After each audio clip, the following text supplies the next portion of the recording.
And it's one of the reasons why we've been able to achieve so much as people, is because we ask these kind of questions. If we only concentrated on, what's going to put food in my mouth, then we wouldn't have gotten as far as we have as a species, I don't think. There would be no iPhones. There would just be more gardens. But right. We would have had irrigation systems and stuff, but we'd have lots of vegetables for sure, but we would not have Black Ops. No.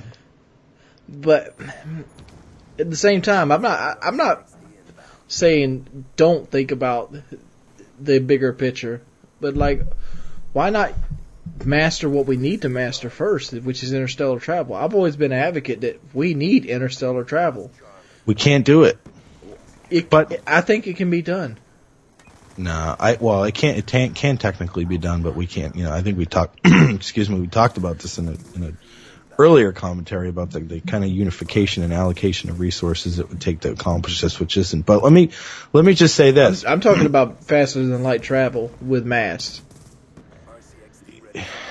Well, there's a scientific number called the Planck energy, which is a theoretical unit of power or energy needed to accelerate a particle to the point where it's going to actually, go faster than light or whatever. Do what you need to get that job done. And to achieve the Planck energy is, I think, if you took every nuclear power plant in the world and put them all together, I think you're at 5% of the Planck energy. Yeah, but like I said, we're thinking mundane. We're thinking because we don't have a reference point at this point of how to do this. We're using things we have now. Well, the answer is fusion. I mean, right now, all of our power sources are fission based. What we need is nuclear fusion, because at that point you can start to tap into approaching unlimited energy. Like, for example, the atomic bomb. We tapped into the atoms there. Why not do... Well, we know how to break atoms. What we need to do is fuse them. You get a lot more energy when you fuse them than when you break them. So that's the leap that we need to make. Again, like I said, is fusion. We have fission down. That's easy. Breaking shit apart. Humans have always been good at destroying things. It's creating them that's a little bit tougher. So that's the next step is fusion. And because we don't need to just break light speed. We need to double it. I mean, even at light speed, entire generations will be born and died until you get to the next, habitable. Yeah, we need 2 or 3, maybe even 4 times light speed. The movie, that fucking movie WALL-E? Yes. I love that movie. That's one of my favorite. He's a good kill streak too. WALL-E's awesome, dude. He fucking goes ham, that dude. But I like how you can control him now too. Yeah. But anyway, one of the cool things about that, they had the Axiom, was the big ship that everybody was on. Basically, all of humanity is on this giant ship, and there's been 7 or 8 generations that have, born and died and lived on this ship, and that's the kind of thing that would have to happen in order for us. The Southern Sun. Yeah, in order Space for us, Mutiny. Come on, what is it? What is it? Alpha Centauri? That's a star. Yeah, but it's a system, right? The Alpha Centauri system. Yeah. That, and then Andromeda Galaxy. The places that we would have to go to if we were going to try to find planets that we could inhabit. There's one right there on Sirius. Excuse me. Right, but the closest star to us has a habitable Goldilocks planet. So how many light years away is that? 26. 26 light years. So at the speed of light, it takes 26 years to get there. Right. So if we could do 4 times that, we could get there and a person could get there and be able to see it. Right. Well, technically a person could do it in 26 light years at the speed of light, but a person could get there and still be in his prime to actually set it up. You wouldn't be trying to train your young at something that you're going to speculate is going to be there. Well, yeah. Well, one of the theoretical problems is the degradation of the human body without even with an artificial gravity source, which is what they would need to do, right? So if you're going to be on if you're going to be traveling through space for long enough, you sort of need this giant ring with this gravity source in the middle, which is going to kind of replicate a planet, so that you have a center source of gravity that's keeping your body together. Because without it, that's why when you see the astronauts, they have to do like all these sort of exercises in space all the time, because the human body was made for gravity. It doesn't keep itself together very well without it. So, 26 years in space, I'm pretty sure that would just completely destroy the human body without some sort of giant gravity source on the ship. And so now what you're talking about is basically a city moving at the speed of light through space. So the kind of energy you're going to need to propel a city through space at the speed of light is just mind-boggling. It's mind-boggling now, but like you said, fusing atoms together, have about 40 of them motherfuckers going at one time. Where are you going to get the money for this, though? Think about how much that would cost. Money is something that's superficial, to be perfectly honest. Money only matters on this earth. All right, let me resources. Where are you going to get the resources to make this happen? That's going to be the main problem. The only time something like this will be put together or pulled together would be when we're in a planet crisis. Right, but like we talked about with the gamma ray bursts from a supernova. We don't have enough time with everything we've got going on Earth to even get close to this kind of shit. It's just not. We're speculating, motherfucker. Oh, yeah, right. Okay, we're gonna have to assume that a lot of things are gonna turn around. Everything's gonna go right, and this ship's gonna happen, and there's gonna be like 400 of these fucking bays with atoms fused together at rapid intervals that can propel this motherfucker like the best Mustang you've ever seen. Yeah. Oh, I hadn't even thought about if we get that kind of technology, what's General Motors and Ford going to do into the hot rods with it? Yeah, you need to get a Hemi in that son of a bitch. No, I'm talking about these engines fusing atoms. If you can break it down to the level you can put it in cars, how fast they would go. Well, hydrogen, yeah, fusion powered engines. I mean, yeah, that's the sort of the other. The other thing is, I think it's a combination of fusion engines and solar sails, giant solar sails. Because another thing that we talked about before is, when you're in space, you have inertia. So once you begin to move, you don't. Once you reach that speed of light, yeah, there's nothing pushing, there's nothing resisting you. There's no, right, unless you find unless you go, stars are going to pull on you.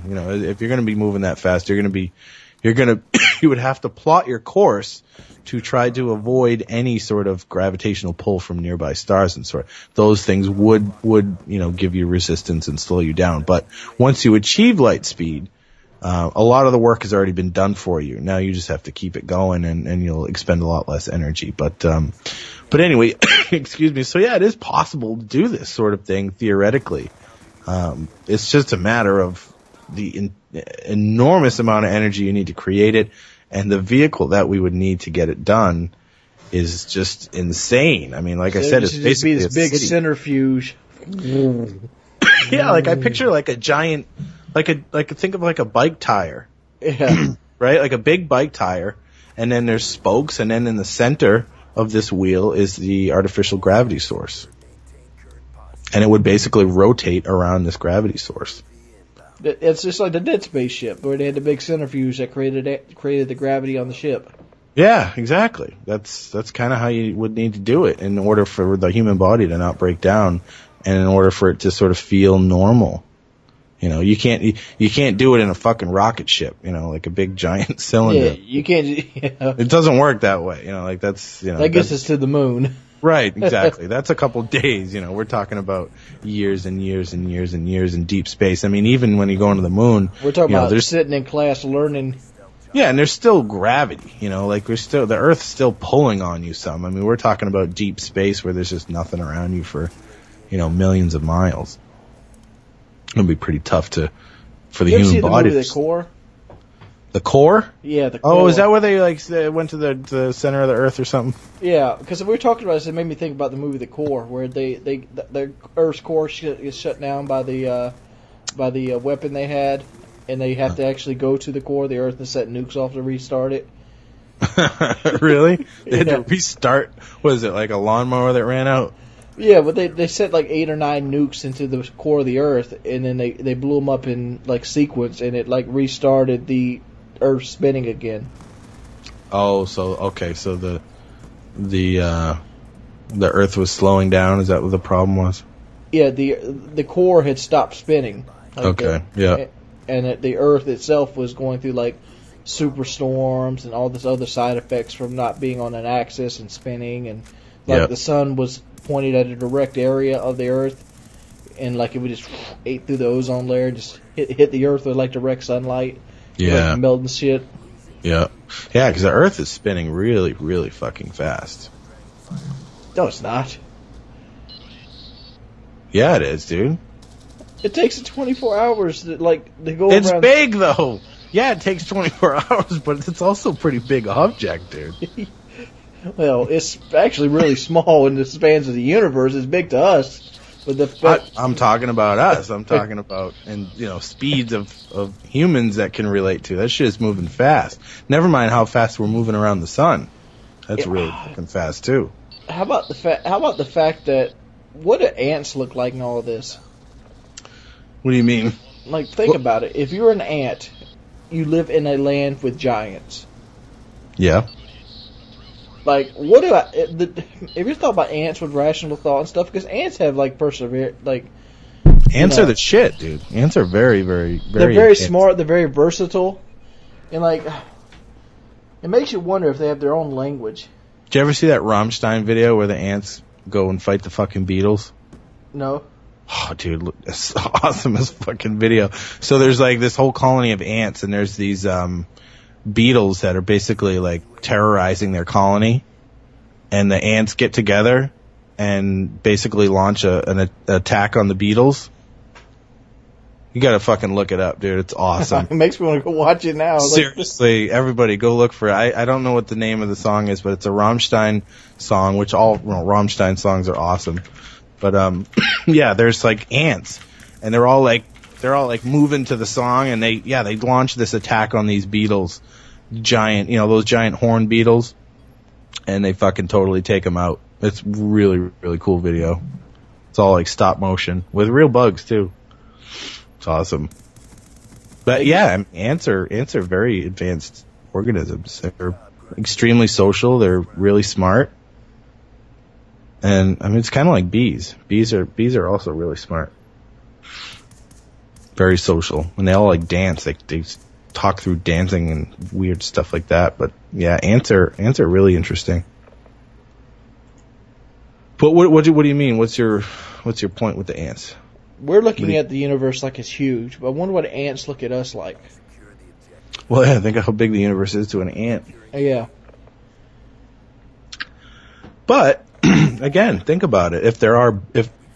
If you subscribe to the bubble or multiverse theory, what's the we're just one of millions of universes. It's that sort of infinite scalability concept where here we are, these insignificant little organisms on this little puny dot in this gigantic universe, and in turn, our universe is just a dot in a multiverse where there are billions of universes. And then is there a container that goes above that? How high up does it go? Does it ever stop?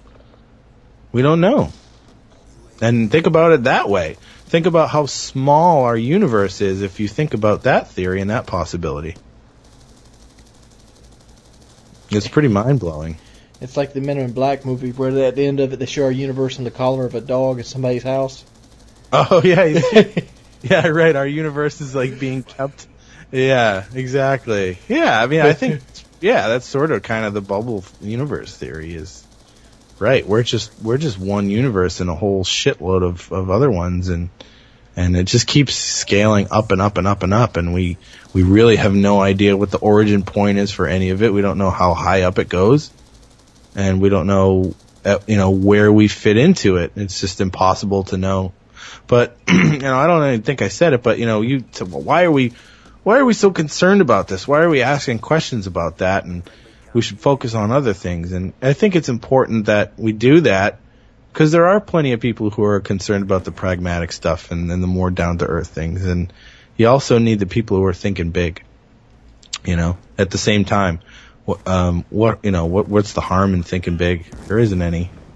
Asking questions is never a bad thing, right? All right, well, let's go ahead and end it with this. Why do aliens put stuff up people's butts?